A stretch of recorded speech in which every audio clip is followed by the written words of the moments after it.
जैसा कि हमारे बीच में पढ़ा गया, नीति वचन उसका 6वां अध्याय उसके 30वें पद से लेकर अंतिम 35वें पद तक।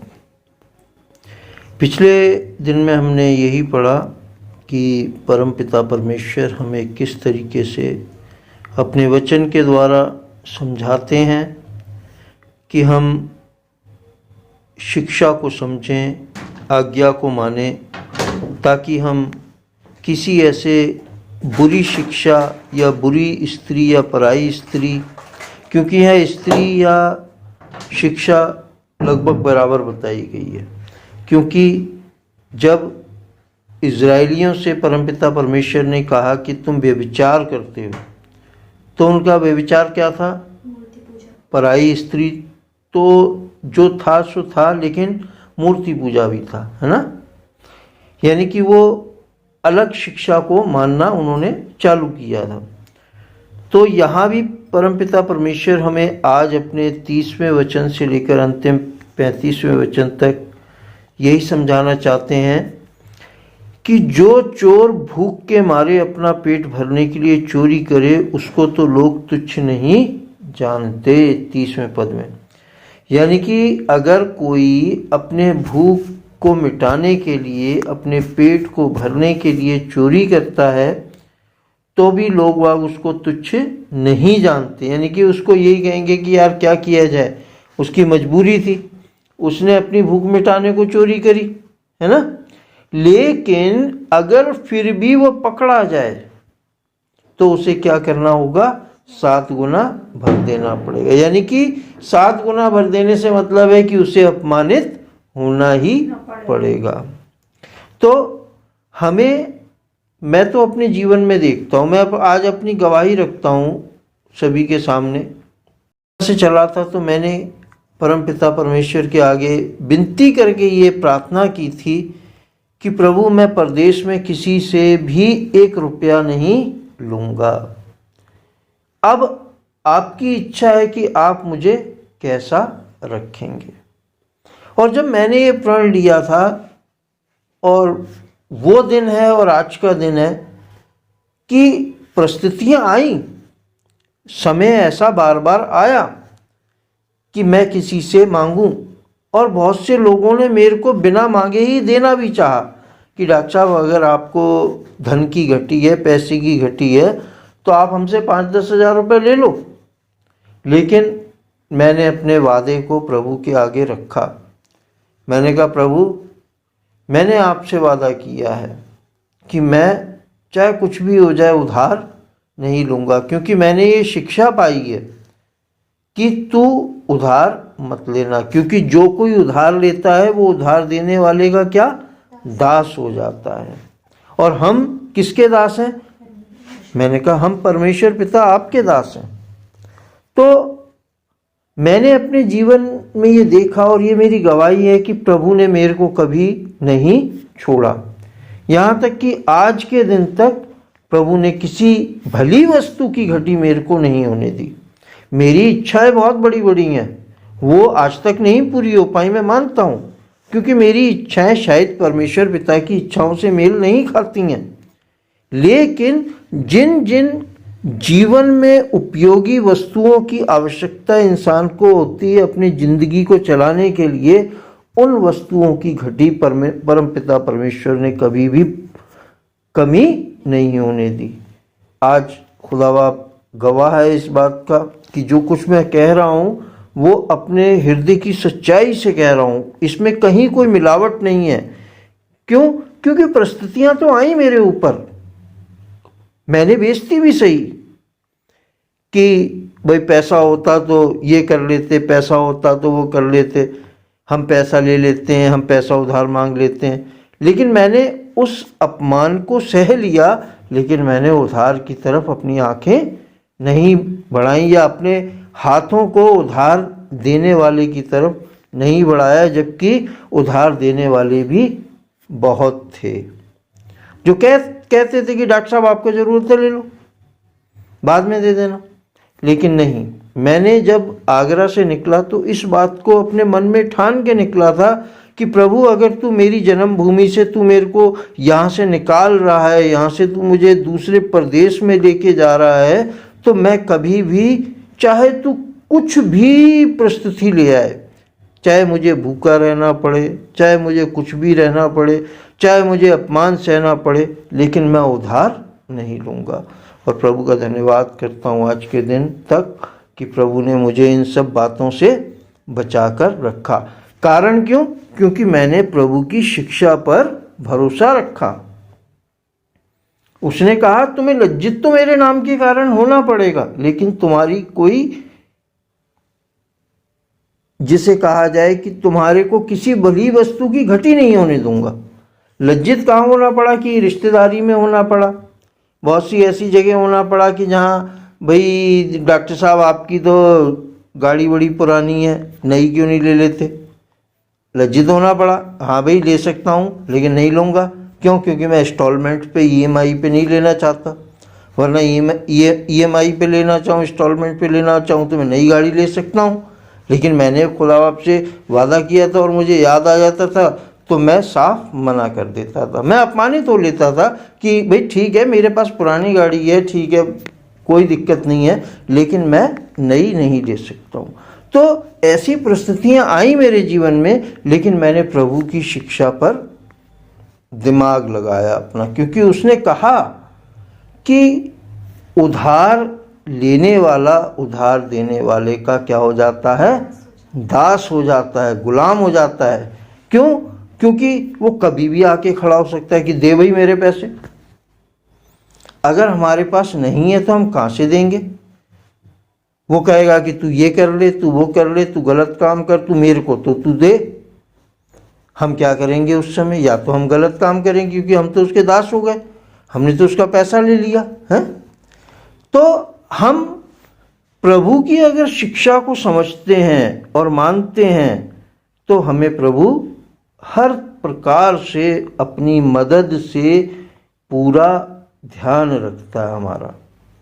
हमें डिगने नहीं देता, हमारी इच्छाओं को नहीं पूरा होने देगा। मैं मानता हूँ कि हम जैसा चाहते हैं महलों में रहें, हम जैसा चाहते हैं कारों में घूमें, हम जैसा चाहते हैं कि हवाई जहाज में घूमें, नहीं होने देगा। हो सकता है उसकी मर्जी नहीं है तो नहीं होने देगा, लेकिन जो हमारे लिए ज़रूरत है, जैसा वो हमें रखना चाहता है, उसके हिसाब से हमारी ज़रूरतों को वो पूरा जरूर करेगा।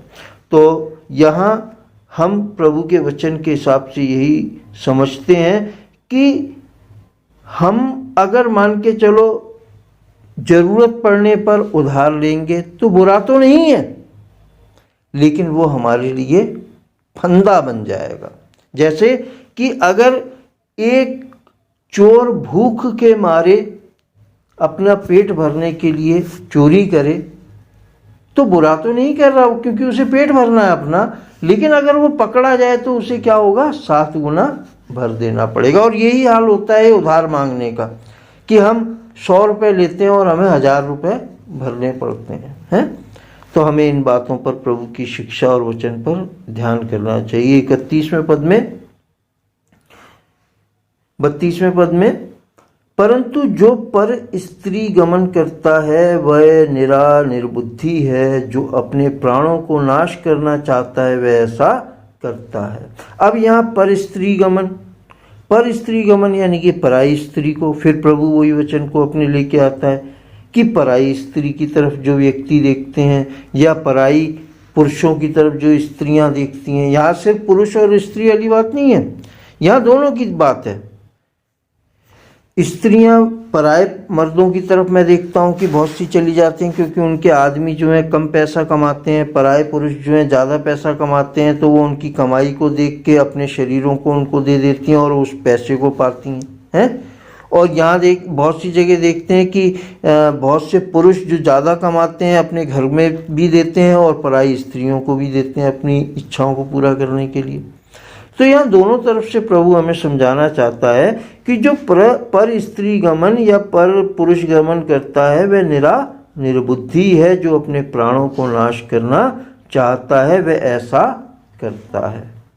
या मान के चलो पर स्त्री गमन को या पर पुरुष गमन को हम ये समझे कि अपने पिता अपने परमेश्वर की शिक्षा को छोड़ के हम दूसरे की शिक्षा पर ध्यान करते हैं कि भाई वहाँ चले जाना, वहाँ माथा टेक देना, या उस बाबा का आशीर्वाद लेना, या उस मंदिर में घुटने टेक देना, है ना, तो तुम्हारी मन की इच्छा पूरी हो जाएगी। तो ये भी क्या हो गया, बेविचार हो गया है, क्योंकि हमने अपने परमपिता परमेश्वर से भरोसा छोड़ दिया, हम दूसरे के हो गए, है ना। तो इन सब कामों को करने से क्या है कि हम अपना ही नाश करते हैं, किसी दूसरे का नाश नहीं करते, वरन अपना ही नाश हम करते हैं। 33वें पद में परमपिता परमेश्वर कहते हैं उसको घायल और अपमानित होना पड़ेगा और उसकी नाम धराई कभी ना मिटेगी। नाम धराई मतलब उसकी बुराई या उसका बुरा नाम कभी नहीं मिटेगा। उसके लिए यही कहा जाएगा कि भाई इसने ऐसा काम किया था, हैं? इसने उधार लिया था, इसने पराये पुरुष या पराई स्त्री को देखा था, है ना, पैसे का लालच किया था, तो उसकी नाम धराई कभी ना मिटेगी, उसे अपमानित होना पड़ेगा। अगर हम इस अपमान से बचना चाहते हैं, अगर हम इस नाम धराई से बचना चाहते हैं, और अगर मान के चलो हमसे कोई गलती हो भी गई है या हमने कोई उधार ले भी लिया है, तो भी हम एक बार पिता परमेश्वर से अगर माफ़ी मांगकर फिर तौबा कर लेते हैं कि हम आगे को ऐसा नहीं करेंगे, तो परमपिता परमेश्वर अपने वचन में क्या कहते हैं कि मैं तुम्हारे अपराधों को अपनी पीठ के पीछे फेंक देता हूँ और मैं फिर उन्हें याद भी नहीं करता। जब हमारा परमपिता परमेश्वर उन अपराधों को पीठ के पीछे फेंक देता है, तो हमें भी अपनी गलतियों को ऐसा ही करना चाहिए कि हम कभी अपने परमपिता परमेश्वर की शिक्षा के विपरीत ना चले, हम उसकी शिक्षा को अपने मन में धारण करें, क्योंकि नीति वचन कहता है कि तू उसकी शिक्षा को अपने मन में धारण कर, तू उसकी आज्ञा को दीपक समझ, तब क्या होगा कि वो तेरे को उजियाला देगी, है? और उसकी शिक्षाओं को जब हम अपने मन में धारण करेंगे तो हमारे लिए क्या होगा, सीधा मार्ग निकलेगा। तो परमपिता परमेश्वर के वचन को हम समझें अपने जीवन में और अपनाएं, मैं तो कहूँगा। क्यों? क्योंकि मैंने तो अपने जीवन में परमपिता परमेश्वर के वचन को अपनाकर अच्छा और भला ही पाया है। मुझे प्रभु की कृपा से इस पैसे के लिए अपमानित नहीं होना पड़ता, प्रभु की कृपा से मुझे परेशान नहीं होना पड़ता। मैं सुख की नींद सोता हूँ और सुख की नींद के साथ ही सवेरे उठता हूँ। क्यों? क्योंकि परमपिता परमेश्वर अपने वचन अनुसार मेरी सहायता और मदद करते हैं। आगे पद में 34वें में, क्योंकि जलन से पुरुष बहुत ही क्रोधित हो जाता है और पलटा लेने के दिन वह कुछ कोमलता नहीं दिखाता। वह घूस पर दृष्टि ना करेगा और चाहे तू उसको बहुत कुछ दे तो भी वह ना मानेगा। अगर हम किसी का पैसा ले लेते हैं, या हम किसी की स्त्री को छेड़ते हैं, या हम किसी पुरुष को पराये पर ध्यान देते हैं, तो जो उसका उत्तरदायी है, यानी कि जो उसका है, तो वो अगर हमारी गलती को देख लेगा या हमारे उधार को हमसे मांगेगा, तो वो हमारी किसी भी बात को नहीं मानेगा। अगर पैसा ही मान के चलो हमने किसी से उधार लिया है और उसको गुस्सा आ गया, उसने कहा भाई तू तो कह रहा था कि मैं परसों दे दूंगा, तू तो कह रहा था मैं नरसों दे दूंगा, तू तो कह रहा था मैं 1 महीने बाद दे दूंगा, तू तो कह रहा था मैं 15 दिन बाद दे दूंगा, तूने 13 महीने बहुत देख लिया, तू मेरा पैसा नहीं दे रहा, आज तो तुझे देना ही पड़ेगा। अगर वो इस बात पे डट जाएगा तो वो कुछ कोमलता नहीं दिखाएगा, और वह हम अगर कुछ और भी कहें, अरे यार चल कोई बात नहीं है, मैं तेरे को इसके साथ ये भी दे दूंगा, तो भी वो उस पर दृष्टि नहीं करेगा। वो तो कहेगा नहीं, मुझे तो मेरा आज ही पैसा चाहिए।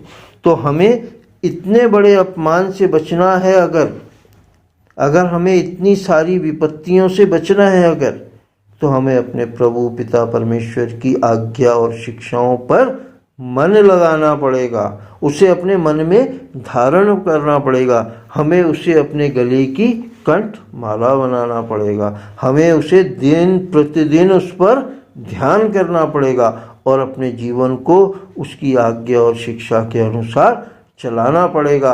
अगर हम अपने जीवन में सुख और शांति से जीना चाहते हैं तो अगर हम इस संसार की तरह नाश होना चाहते हैं, अपमानित होना चाहते हैं और चिल्लाना और रोना चाहते हैं, तो हमें यहाँ भी चिल्लाना और रोना पड़ेगा।